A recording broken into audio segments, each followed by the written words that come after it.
काहे पढ़ाई छोड़ो तारू हो भौजी।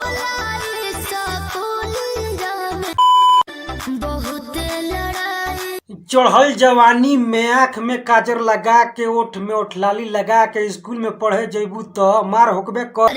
कथी कहबू हो खेसारी भैया के माल, तू अपन जवानी के पानी झरवाव।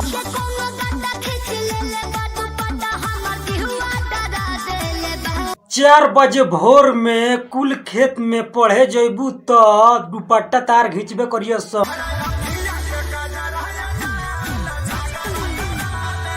ई खेसारी भैया के गाना अश्लील मुक्त बा, साफ सुथरा बा। ई गाना के कोई आदमी बजा के सुन सकता।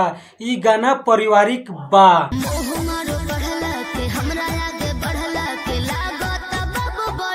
हौ वाला पढ़ाई पढ़ तारू तो तारा डर लगबे करे भौजी। खेसारी भैया के कमे पकड़ो ना तो मोबिल गिर जाई।